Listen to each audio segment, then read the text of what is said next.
Boa noite, estamos juntos hoje nesse belo dia para gravar o quarto episódio do nosso querido podcast. Eu sou Eldur e o tema de hoje é Setembro Amarelo. Olá, meu nome é Hunter Siríaco e eu gostaria que todos soubessem que vocês não estão sós, estamos aqui por vocês. Olá, eu sou Guilherme Stocco, psicólogo e, antes de tudo, amante da vida. Graças à vida que me ha dado tanto, como diria Mercedes Sosa. Boa noite, eu sou Leonis Alan, sou farmacêutico, bioquímico, especialista em terapias de reabilitação e quero que todos saibam que não precisam passar pelas situações difíceis sozinhos. Peçam ajuda. Oi, eu sou a Ariellen, estudante de psicologia, ex-voluntária do Centro de Valorização da Vida. Olá, boa noite. Eu sou Kafka Mata. Sou acadêmico da Administração Pública e Social e hoje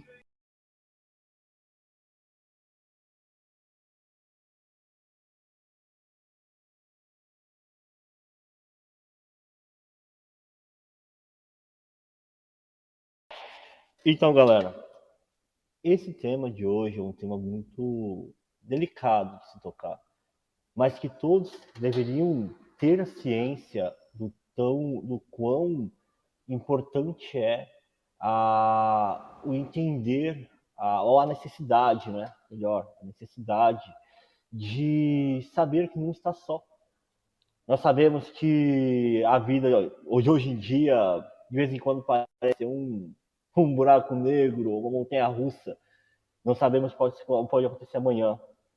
Mas sabemos que não estamos sós é algo muito importante para todos nós.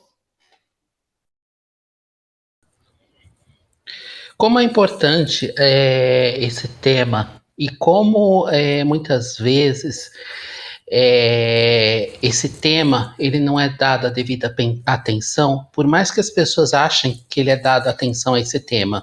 Uma das coisas que acontece é que muitas vezes as pessoas são vistas muito como números, como respostas prontas. Então, existem livros de autoajuda que dão frases prontinhas, receitas de bolo, mas que no fundo, sem dar a devida atenção e empatia, não adiantam nada. Mais fácil mais fácil trazer uma conversa na própria linguagem da pessoa, por mais coloquial que seja, do que buscar soluções prontas, porque o humano ele é algo sempre personalizado. Somos todos diferentes. Às vezes, uma pessoa pode ter um problema com uma unha encravada e esse ser um grande problema da vida dela. E às vezes a outra pode ter tido diversos problemas familiares, financeiros, está na rua e ela se sentir, ela está ok. Então, a humanidade é muito diversa. Por várias vezes, durante o exercício da minha profissão, eu tive a oportunidade de me deparar com pacientes que não sabiam que estavam passando por um processo depressivo. Então, na minha visão, uma das coisas mais importantes é o que diz respeito à identificação, à compreensão do que é a depressão, do que são toda a gama de processos que pode desencadear e todas as manifestações que às vezes são muito sutis. Redução do apetite, você vai relatar, vai perceber nos relatos das pessoas que começa a haver uma certa redução na vontade de estar próximo às pessoas. Às vezes, quando você percebe um ambiente com muitas pessoas, você preferia estar só. Quando você está num ambiente solitário, você queria ter pessoas ao redor. São sensações que são comuns de todas as pessoas, mas que no processo depressivo elas acabam se tornando mais intensas. Acho que seria esse o termo adequado. E muitas vezes as pessoas, por não perceberem que isso pode ser um identificador de um processo depressivo, acaba levando a ignorar o assunto, no contexto geral, até mesmo muitas pessoas que estão passando pelo processo de depressão acabam ouvindo da família, de amigos, de pessoas do convívio próximo, que os comportamentos e os sentimentos que acabam sendo desencadeados pelo processo depressivo são frescura. Não, você. Qualquer um faz isso, por que, que você não pode fazer? Por que, que você não pode se levantar e trabalhar? Por que, que você não pode fazer as suas tarefas? Por que, que você não pode socializar com as pessoas? Você devia arrumar amigos. E muitas vezes o diferencial entre o processo de depressão se agravar e ele conseguir ser detectado e devidamente tratado está na detecção. Trazendo um pouco de dados do próprio IBGE, do Instituto de Estatística Brasileiro, nos mostra que aproximadamente 5,9% da população brasileira sofre com depressão hoje em dia, em pleno 2021. Isso torna a segunda nação das Américas num ranking mundial quanto às doenças depressivas. Nos dá, pelo menos em números absolutos, 10 milhões e meio de habitantes e de brasileiros que sofrem com este tipo de causa. E muito bem explícito pelo Guilherme, o IBGE está otimista ainda, pois, de acordo com relatos e outras pesquisas e conteúdos acadêmicos, nos mostram que isso está muito mais em alta e a sociedade hoje, moldada dos moldes que está, formada da forma que está, ela propicia a esse tipo de causas e esse tipo de tratamento a nível social. Então, como vocês já sabem, eu já falei na introdução, eu estou no penúltimo ano de psicologia. Então, essas questões sempre são postas na universidade, fora dela, no meu caminho de estudos. Tem dois fatores aqui muito importantes que foram levantados. O primeiro deles foi sobre autoajuda, que falaram. Quem foi que falou? Acho que foi o Edu. Falou sobre autoajuda e como nós somos seres humanos únicos. E é justamente essa singularidade que o psicólogo vai te ajudar a entender, porque nós não nos compreendemos enquanto seres singulares. Então, essa é a primeira crença central que deve ser mudada. Outra coisa que Leones falou sobre a psicoeducação. Não temos psicoeducação nenhuma a respeito de depressão, a respeito de doenças mentais. Então, isso dificulta tudo. A questão da estatística, 5,9, se não me engano, é só o que foi detectado, porque devido a nós não termos psicoeducação nenhuma, então esse número deve ser com certeza muito maior. Muitas pessoas convivem com a depressão e não sabem, ou não aceitam. Então, temos muito essa questão do Setembro Amarelo e os próprios psicólogos, vários de nós, dos meus futuros colegas de profissão e estudantes, criticamos. A gente acha necessário Setembro Amarelo, sim, como um mês para psicoeducação. Porque é só assim que você pode prevenir um possível suicídio. Então, o foco do Setembro Amarelo não deveria ser prevenção ao suicídio propriamente dita, mas sim a psicoeducação sobre saúde mental. Porque se feito de forma irresponsável, se falado de forma irresponsável, pode gerar mais gatilhos, pode aumentar o nível de suicídio de tentativas, naquela determinada região. Inclusive, esses estudos ficam bem escondidos, essas informações ficam bem escondidas, mas há evidências de que há aumento de suicídio durante o Setembro Amarelo e de tentativas. E é proibido divulgar casos de suicídio na mídia, é totalmente proibido, porque naquela região onde aconteceu aquele suicídio, tende a aumentar. Isso muito antes das grandes mídias. As grandes mídias sempre foram proibidas, mas os jornais locais de cidades geralmente faziam isso e foi proibido, totalmente proibido. Tanto nas pequenas mídias quanto as grandes nunca puderam falar, porque aumenta o número de casos. Não sei dizer muito bem o porquê, mas acredito que seja um gatilho. Quando algum famoso também comete o suicídio, também pode aumentar. Então, tem emissora que fez até documentário de um cantor de vocalista de uma banda que cometeu suicídio. E isso é extremamente irresponsável, porque um fã pensa e fala, se nem o meu ídolo, que é uma espécie de herói, resistiu, então pensa um fã com depressão que se passou na cabeça dessa pessoa.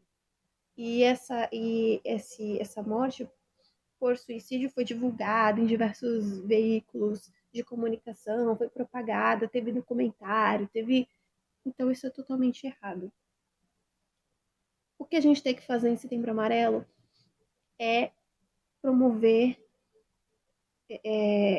questão da saúde mental, promover psicoeducação.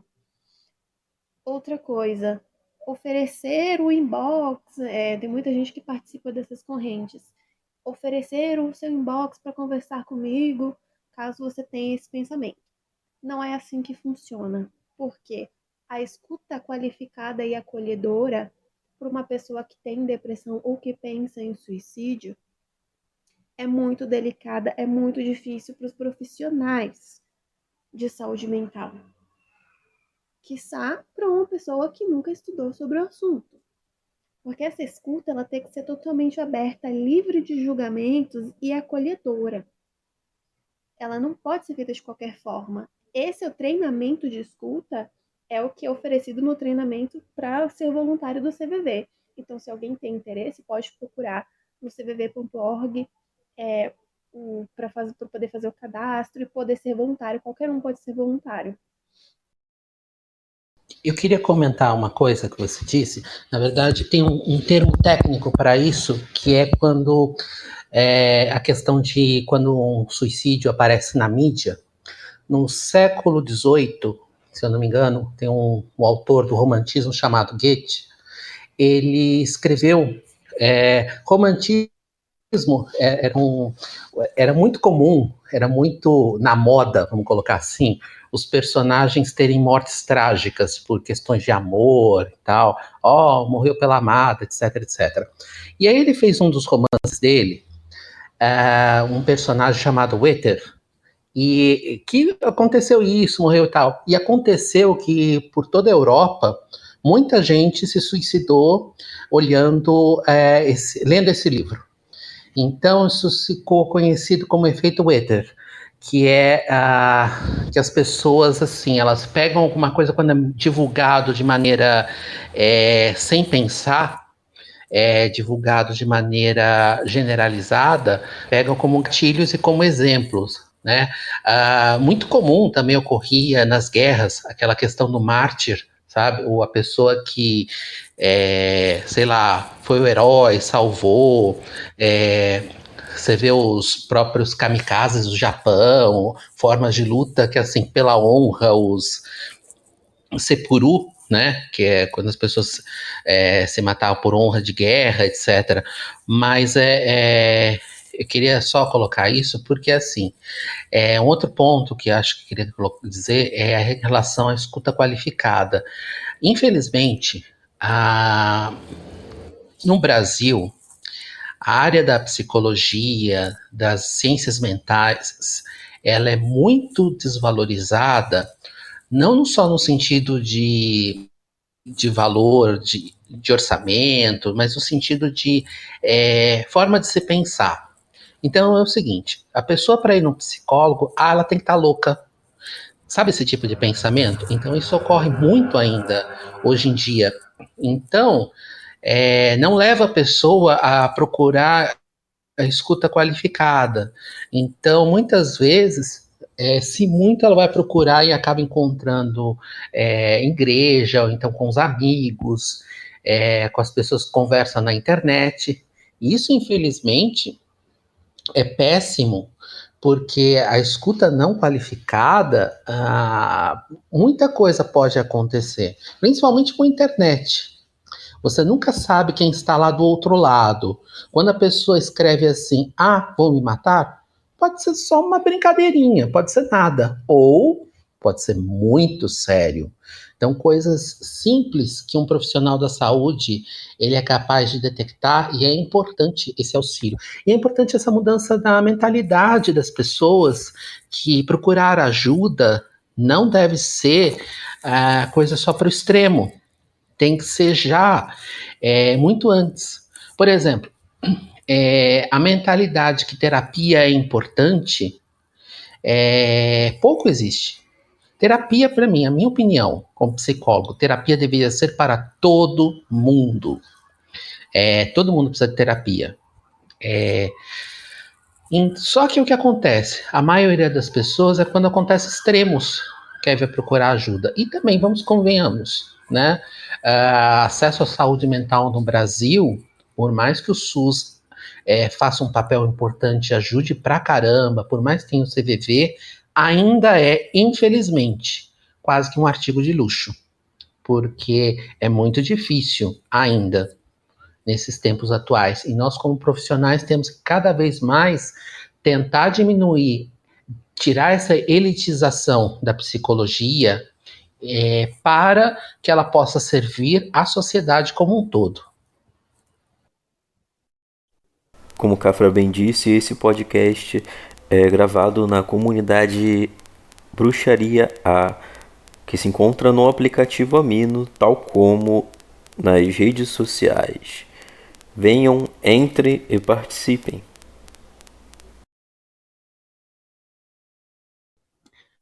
É engraçado porque a OMS, a Organização Mundial da Saúde, traz a depressão sendo o mal do século ou a doença do século. Inclusive, alguns pesquisadores já a tratam como uma epidemia, pois a OMS trata em números e estatística que mais de 10% da população sofre com depressão. E esse número aumenta de forma exponencial ano a ano. E aproveitando esse campo de debate, essa roda de conversa, onde temos alguns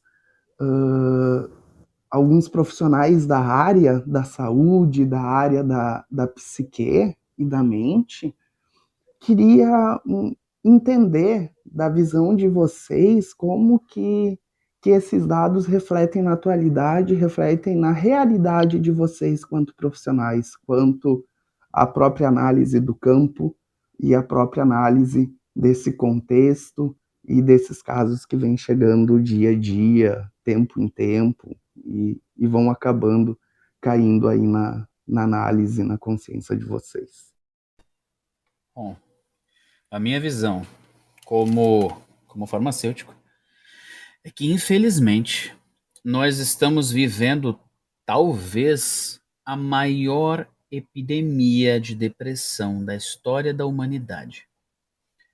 Infelizmente, nós ficamos por um período quase que de 2 anos trancados ou pelo menos limitados dos nossos hobbies, das nossas atividades coletivas, as pessoas que tinham o hábito de fazer prática de esportes coletivos, de caminhadas, academias, pessoas que foram impedidas de frequentar o próprio local de trabalho, pessoas que foram impedidas de estar presente na vida de familiares, deixando momentos importantes como aniversários, casamentos, todos postergados.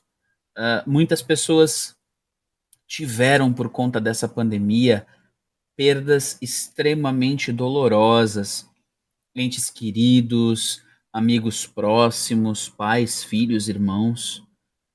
Portanto, é um assunto de extrema seriedade como lidar com toda essa situação.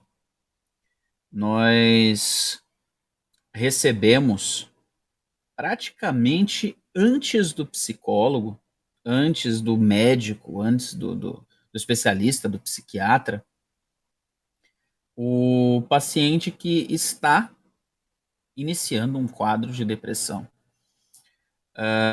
Infelizmente, nem a metade deles, mas muitos deles acabam indo até uma farmácia buscando algum tipo de medicação simples ou com algum problema relacionado à pressão arterial, algum problema relacionado a coisas cotidianas que acabam reduzindo o desempenho que eles tinham. E através de uma conversa simples, por várias vezes eu já presenciei conversas extremamente simples, eu mesmo, com pacientes dentro de uma sala de aplicação de medicamentos, fazendo um procedimento corriqueiro de aferição de pressão, aferição de glicemia, o paciente começar a chorar e contar situações que estão fazendo com que ele tenha sentimentos negativos, sentimentos ruins. E a gente, com certeza, na primeira oportunidade, faz a orientação para que o paciente busque um especialista, para que o paciente possa ir até um psicólogo e iniciar uma terapia que é essencial para que se consiga reverter o quadro depressivo, ou pelo menos deixá-lo dentro de uma margem controlada. Mas realmente é algo extremamente pesado, extremamente complicado.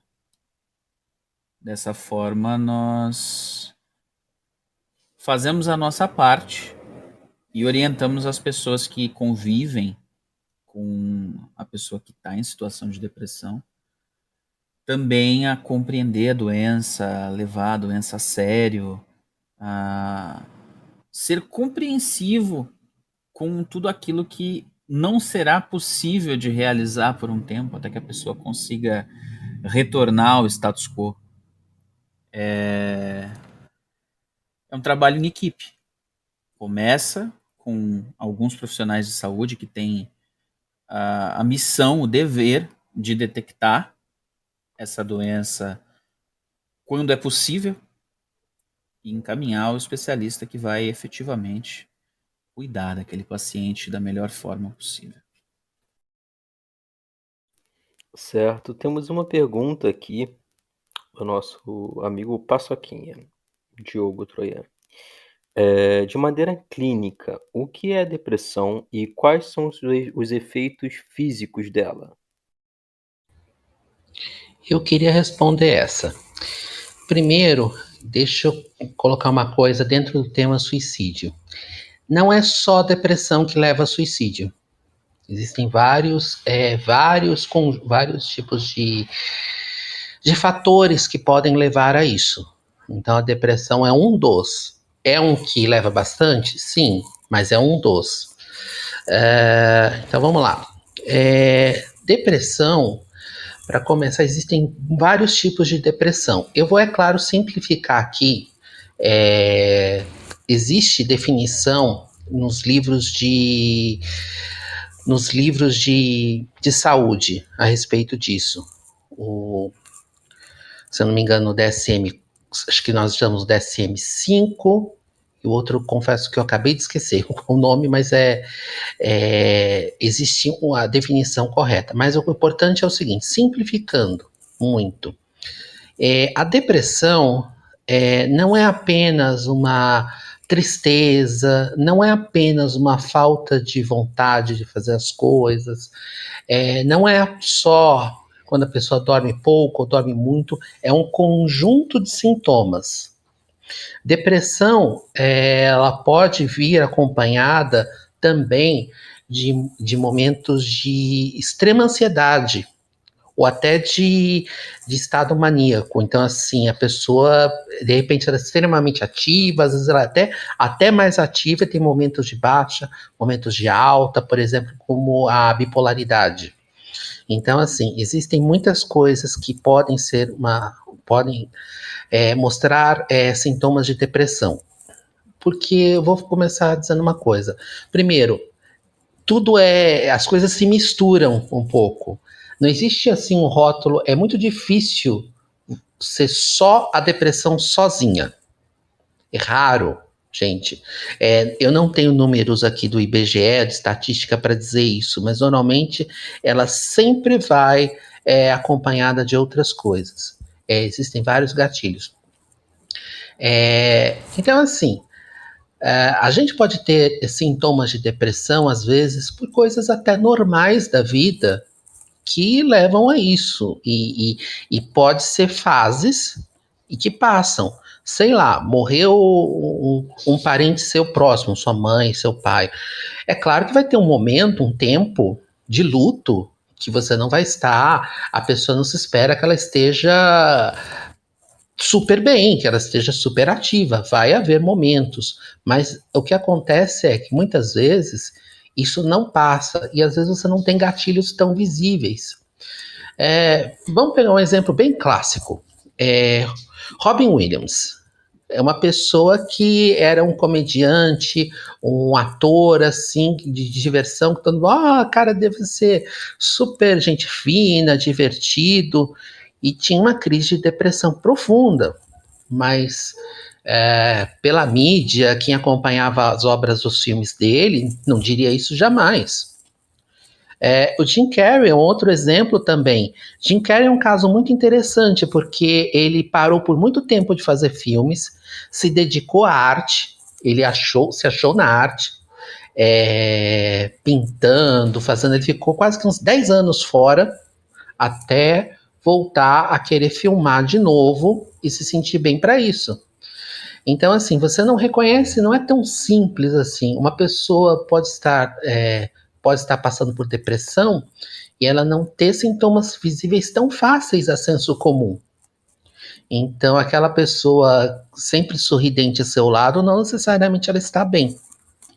Por isso que é importante aí a escuta qualificada. E é um trabalho de formiguinha mesmo, e demorado muitas vezes.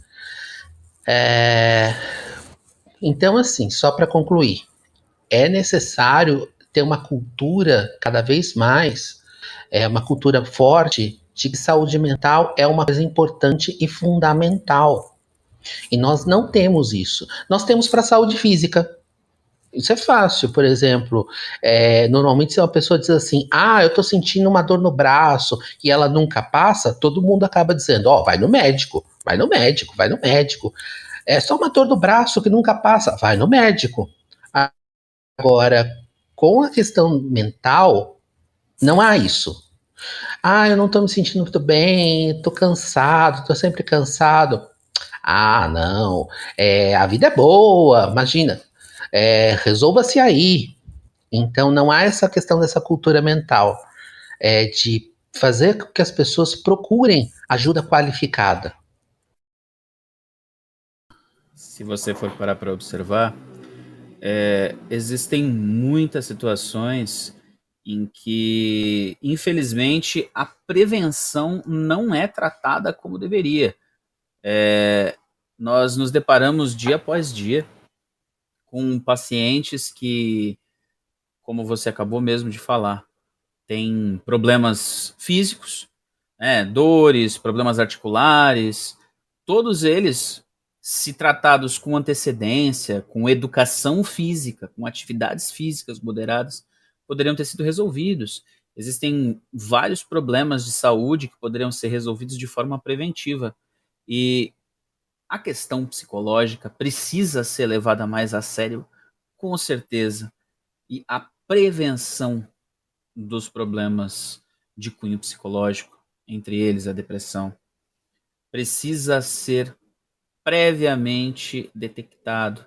Isso só vai acontecer realmente quando se tornar algo mais popular, a terapia, a presença do psicólogo na vida das pessoas.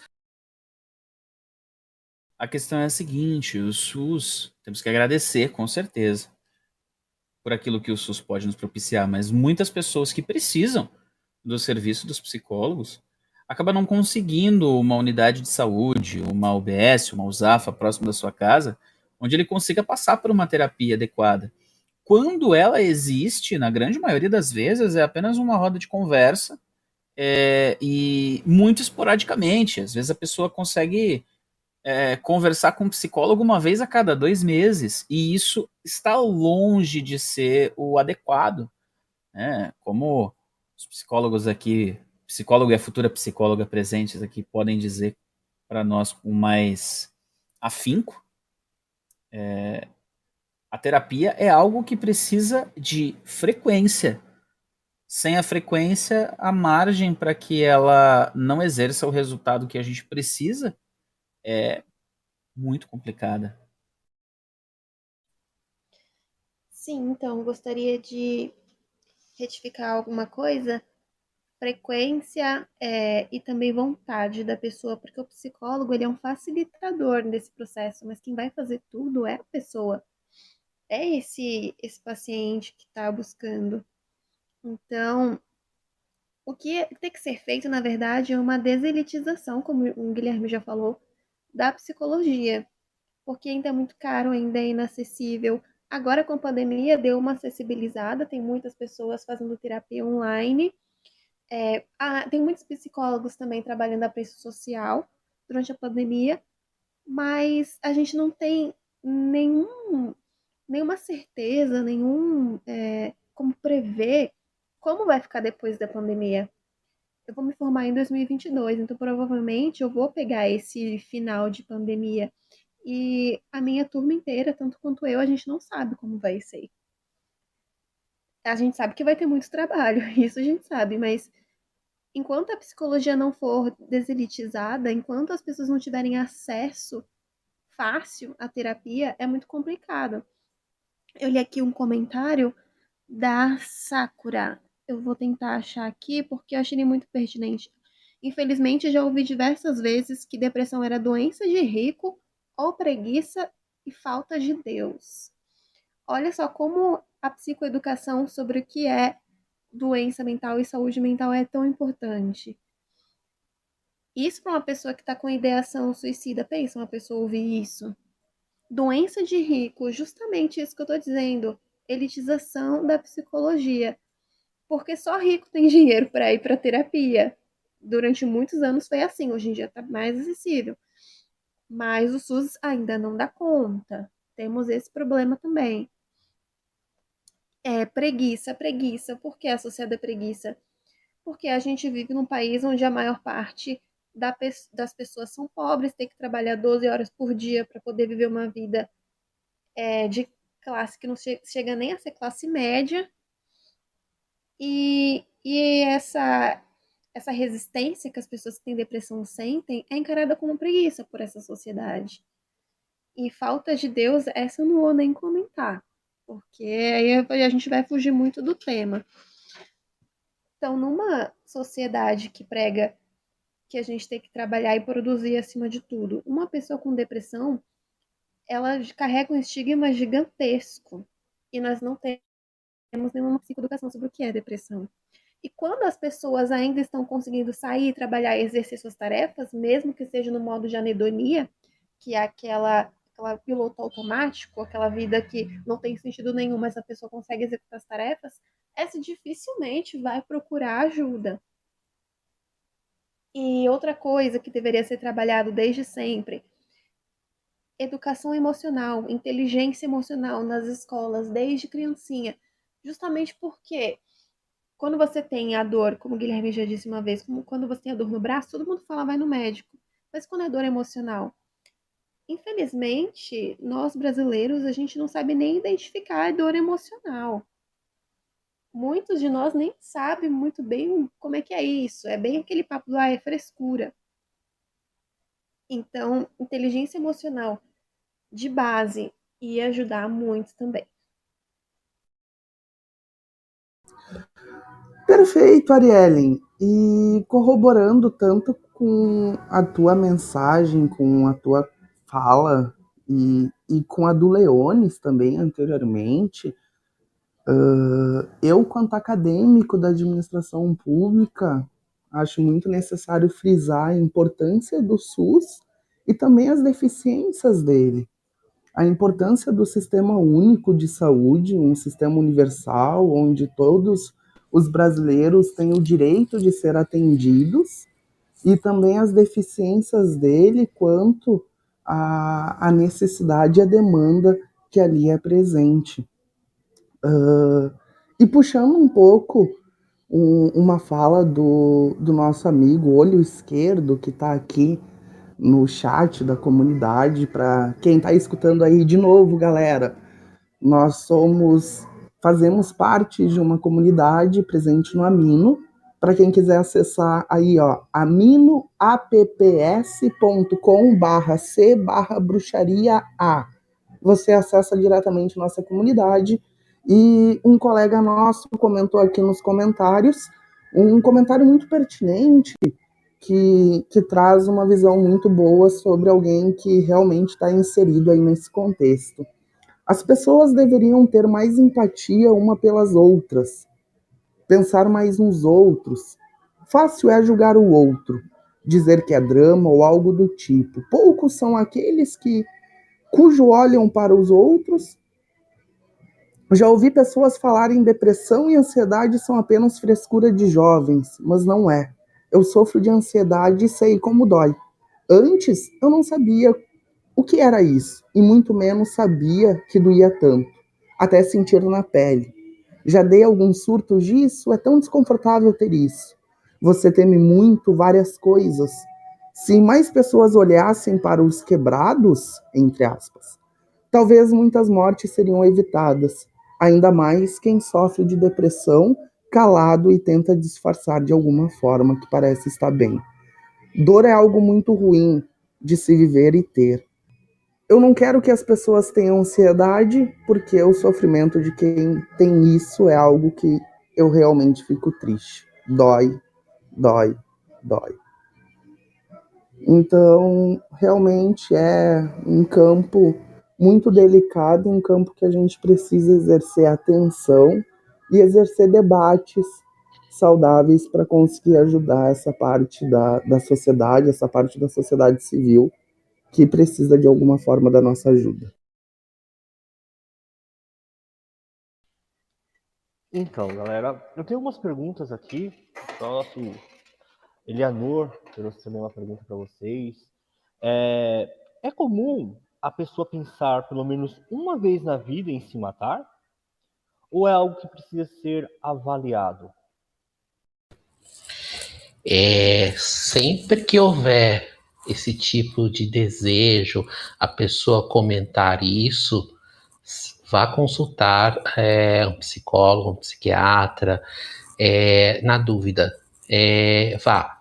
É muito difícil dizer assim, quantas vezes uma pessoa pode ter esse tipo de coisa na vida para ser considerada uma pessoa saudável ou não. Isso na psicologia não existe. Uma pessoa que pode ter fases da vida que pode ter tido isso muitas vezes, pode estar atualmente muito bem. E uma outra pessoa pode acontecer uma vez só e já ser o suficiente. Então, não dá para fechar essa questão e dizer assim o quanto, e também assim, se é normal. Infelizmente, eu diria que no nosso mundo atual é muito difícil não acabar isso acontecendo, mas não é impossível. Pode não acontecer, mas isso é pouco importante. O importante é não estar se sentindo bem, ou você percebeu que o colega, a pessoa lá não está bem, direcione para ajuda qualificada. Sim, tem essa questão de que não são só as pessoas com depressão que têm ideação suicida. Na verdade, esquizofrênicos e pessoas com transtorno bipolar estão liderando esse ranking, depois depressão. Então, isso na verdade não tem cara. E é bem complicado. É assim, existe a depressão, a patologia, e existe aquela depressão no sentido geográfico, tô no topo e depois tem aquela depressão, aquela queda. Então, uma pessoa com uma vida estável, financeiramente bem, que tem uma queda muito brusca no padrão de vida, e às vezes isso se conecta com outros problemas que podem surgir na mesma época, como problemas familiares, problemas de depressão. Isso tudo pode vir na mesma época, problemas de relacionamento, enfim. E essa depressão que era nesse sentido geográfico da minha fala, pode acabar se tornando uma depressão patológica muito rápido.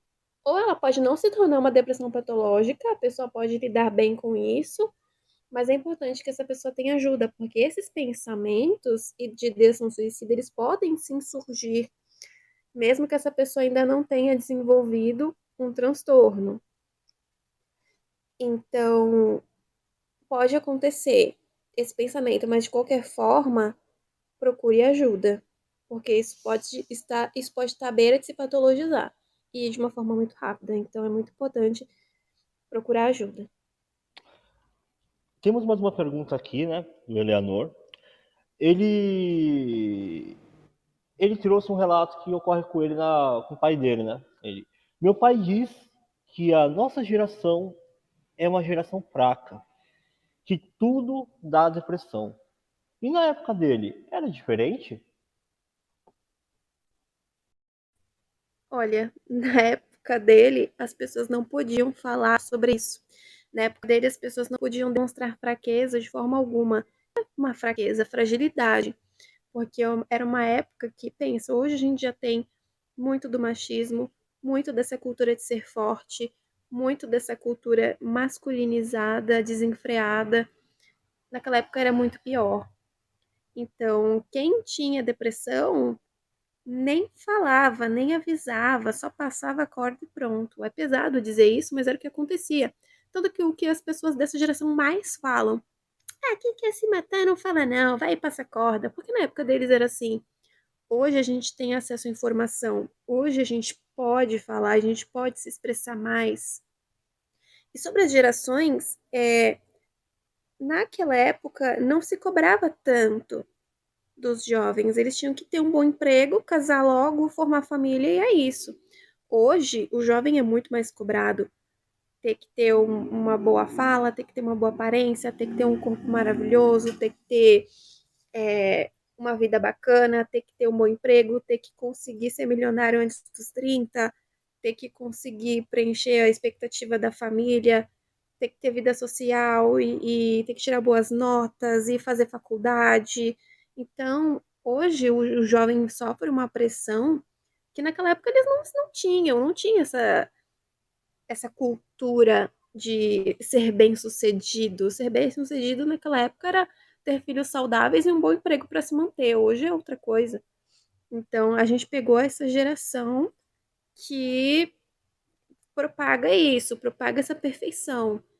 E eles trabalharam muito, engolindo as suas questões subjetivas para poder nos propiciar alguma ajuda financeira para que nós possamos conseguir alcançar esse padrão que é inatingível. Então, vira uma bola de neve.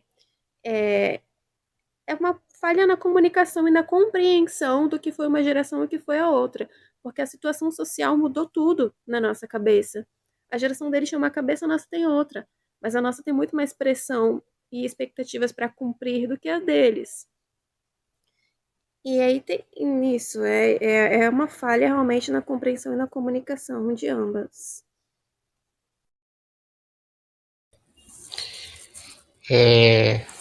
É muito comum, não só para a questão de suicídio, depressão, os transtornos mentais, as pessoas fazerem a comparação. Ah, mas na minha época, no passado, não tinha isso, era muito menos. Isso não é verdade. que acontecia também é que haviam muito menos dados disponíveis. Então, por exemplo, no começo dessa nossa gravação, nós trouxemos um dado do IBGE. Se esse dado é correto ou não, a gente pode discutir, mas existe um dado que 5, 6% da população brasileira sofre de depressão. Antes não havia isso. Então, as coisas eram bem mais na coxia, mais discretas. Então, assim, muita gente perdeu a vida e isso não se cresceu, não tomou a proporção como hoje tem, até pelo acesso à informação que se tem. Uma outra coisa, a questão da nossa sociedade, a pressão, a sociedade moderna, né, moderna no sentido de cada vez mais mecanicista, cada vez demandando mais das pessoas, isso gerou uma enorme pressão a mais do que muitas vezes outras gerações não tinham. Mas haviam períodos também que às vezes isso era muito maior. Por exemplo, quando haviam guerras, doenças, momentos difíceis que nossos antepassados passaram. Então, isso era muito comum, acontecia assim. Outra coisa também, mas é uma coisa interessante, um dado também, da expectativa de vida das pessoas, que hoje é muito maior, em termos de média. Então, muita gente que poderia, sei lá, chegar a um suicídio vias de fato, muitas vezes morria bem antes disso por alguma doença que tinha na época. Por exemplo, eu trouxe aqui um exemplo do efeito Weber, do Goethe, na época do romantismo. Era a doença na moda no século XIX, nesse período, 18, 19, era tuberculose. E as pessoas morriam jovens, até os 30 anos de idade. Então, muita gente que era deprimida, muita gente que passava por por sintomas de doenças mentais, tinham também a doença física. Então, o que matava muitas vezes era a doença física. Então, é muito complicada essa comparação de gerações, e é uma coisa muito simplista. De você falar, no tempo passado era melhor. Era mesmo, né? Isso é complicado de você dizer, né? Claro, existem momentos e períodos, por exemplo, eu acho que há 5 anos atrás, quando não havia pandemia, essa questão pandemia que está hoje, claro que afeta. Então, assim, muita gente até queria dizer uma coisa, graças, por exemplo, à pandemia, nós estamos começando a passar, agora que os casos estão diminuindo, as mortes diminuindo, os profissionais da saúde mental estão passando por uma onda que os transtornos, as doenças mentais estão surgindo porque as pessoas ficaram enclausuradas em suas casas, e isso fez com que as pessoas percebessem que não tinha como fugir de certas coisas. Então, com os transtornos mentais cresceram muito, as pessoas estão buscando muito tratamento. Uma coisa boa, né, se é que pode dizer de uma coisa boa que ocorreu na pandemia, é que os profissionais da saúde, principalmente na área mental, aprenderam cada vez mais a utilizar os métodos de internet, online, para poder se aproximarem das pessoas. Isso é bom, é desenvolvimento tecnológico. Mas, assim, existem momentos piores para a sociedade, mas essa pressão sempre existiu. Então, a Eleonor deixou uma pergunta, corroborando, no caso, com a questão do éter. O que vocês acham daquela série 13 Reasons Why? Os 13 porquês, né? Bem, eu não assisti essa série. É bem comentada na minha sala, mas eu mesma não assisti, então não sei dizer. Olha, eu roubei também um pouquinho aí. Tinha trabalho na época que fiz faculdade em cima dessa série, mas eu confesso que eu eu não aguentei muito a série, eu fui vendo os resumos, e a gente fez um Frankenstein na época de trabalho de faculdade para conseguir trabalhar com essa série. Mas voltando, mas o pouco que eu quero colocar aqui em cima do Fate Weather. Então, polêmico, que muitos dizem que ajudou e outros dizem que não. É complicado. Eu pessoalmente acho que foi mais perigoso do que saudável. Por quê? Ok, a gente tem que colocar que existe o problema do suicídio. A gente também não pode fingir que não existe para dizer, ah, não, por causa do efeito Éder, a gente tem que ficar quieto, fingir que não existe, fingir. Sabe? Não, a gente tem que trazer como a campanha do Setembro Amarelo. Tem que trazer isso. Mas tem que tomar muito, muito cuidado para não romantizar isso. Não tornar algo heróico, sabe? Não trazer honra ao se perder a vida. Porque o que acontece é, infelizmente, as pessoas consomem como entretenimento muitas vezes coisas que são, sim, a meu ver, perigosas.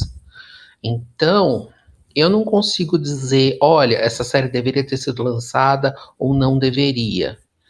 Eu penso que talvez ela devesse ter tomado um pouco mais de carinho e atenção dos órgãos de saúde, no caso, acho que o Netflix, dependendo, sei lá, se Estados Unidos, um pouco de lei em relação a assistir ela. Mas, ao mesmo tempo, se você não põe algumas coisas no ar, não divulga, você também pode estar meio que escondendo o problema. Então é um equilíbrio muito delicado. Então não tem uma resposta final. Eu posso falar um pouco do que eu assisti da série, né? Eu, particularmente, só assisti a primeira temporada. Não tive estômago de assistir o restante. Hunter, você tá condenando a série? Não. Não. Como eu falei, para uns foi bom, para outros não foi. Eu vi muitos gatilhos. Eu que já passei por casos. Eu que já tive certos casos também. Eu preferi não assistir o restante dela. Isso por uma opção própria, né? De não assistir. Eu me senti foi um pouco pesado demais para mim.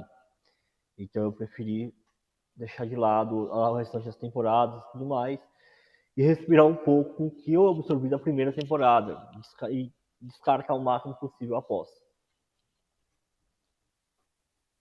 Por mais que a gente queira se estender, que queira falar mais sobre o assunto, nada melhor do que procurar profissionais especializados, procurar um psicólogo, psiquiatra, fazer terapia, procurem ajuda especializada.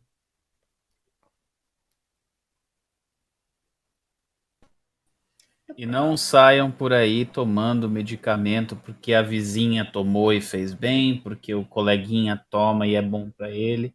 Cada pessoa, num tratamento adequado, acompanhado por um psiquiatra, toma ou não um medicamento de acordo com peso, idade e com todas as questões da fisiologia da pessoa, tá? Não tomem medicamentos por indicação de pessoas que não sejam profissionais da área. Eu queria, antes de encerrar minha fala, eu queria ler um comentário aqui da Eleonor. O que ele fala, no caso, alguém da família dela, é que no tempo dele ele tinha que trabalhar na roça e não tinha tempo de ficar depressivo. E que hoje a gente tem de tudo e fica depressivo mesmo assim. Exatamente aquilo que eu falei anteriormente, né? Dessa falha de compreensão. Existia pressão na época dele, era essa, e você tem a sua também. Isso não significa que a sua dor não é legítima, isso não significa que você tem que se sentir culpada por ter depressão, por ter ansiedade. Então, qualquer discurso que te ponha culpa, não aceite. Simplesmente não aceite, porque você não é culpado por sentir o que sente. Muitas pessoas também se sentem assim. Muitas pessoas também têm transtornos mentais, muitas pessoas têm problemas emocionais. Isso não, essa fala dele, seja lá quem ele for, não apaga a dor dele, não apaga a dor dele ter que ter trabalhado na roça, provavelmente durante a infância, durante a adolescência. Ele tá falando assim, mas a fala dele também carrega dor. E a dor dele também é legítima, e a sua também. Então, a forma como ele consegue se expressar é assim. Essa é a capacidade de comunicação que ele tem. Mas, por favor, não carregue culpa. Da mesma forma que ele não tem culpa de ter sido forçado a trabalhar na roça, você também não tem culpa de ter a vida que tem e ainda ter transtornos mentais. Agora, em Setembro Amarelo, tá todo mundo dando voz para esses artistas, para essas pessoas públicas que têm depressão, abrindo espaço para elas falarem. Mas a gente vê fora de setembro como elas são julgadas. Tem fama, tem dinheiro, não é feliz. Então essa fala também é uma fala de como se essas pessoas fossem culpadas por ter problemas de saúde mental e não é assim, tudo bem? Então, se você tem qualquer problema assim, saiba que muitas pessoas têm, vocês não estão sozinhos, procurem ajuda qualificada e sigam em frente. É isso. Muito obrigada pelo convite, eu gostei muito de ter participado. Eu queria também deixar meu encerramento enfatizando a necessidade da gente ter cada vez mais uma cultura em que a psicologia e a terapia façam parte dela. Fazer terapia não é coisa só para louco. Conversar com gente que tenha conhecimento técnico não é só no surto. É necessário trabalhar as diversas questões nossas que nós temos para que, muitas vezes, algo que possa evoluir para uma ideação suicida no futuro, muitas vezes, acabar não existindo. Procurarmos sermos saudáveis, procurarmos termos uma vida feliz e uma vida que seja também que nos dê realização. Então, procurar o que nos faz bem, o que nos faz feliz, eu vejo como importante. Mesmo se você não conseguir enxergar isso por agora e você precisar de muita ajuda, tudo bem, a própria busca já ajuda, mesmo que seja um pouquinho, né? Então, um pouquinho de luz, ou a própria busca dessa luz já é um pouquinho de luz, pode ser o suficiente. A luz de uma vela pode ser o suficiente para iluminar montanhas. E cada passo é fundamental, cada passo é importante. Então, quero agradecer à comunidade Bruxaria por esse momento para falar, encerrando dizendo: graças à vida, graças à vida que me ha dado tanto. Uma música de Mercedes Souza. Muito obrigado. Nós que agradecemos do fundo do nosso coração pela presença de vocês, pela presença daqueles que estão e irão escutar esse podcast, e deixo vocês agora com as palavras dele. Boris. Olá, pessoal! Como é que vocês estão? Tudo bem? Tudo belezinha? De boa, suave na nave? Boris hoje tem duas coisas para falar. A primeira, muito bem endossado por nossos participantes hoje nessa roda, a importância de todos nós termos alguém para nos ajudar na nossa mente, dentro da psicologia e dentro da terapia. Todos nós precisamos. E Boris acredita que todos nós temos que ter alguma vez um auxílio desse. E a segunda coisa que Boris quer falar é que aqui na comunidade Bruxaria nós também ajudamos todos que queiram nos encontrar. Beijão de Boris. Até a próxima!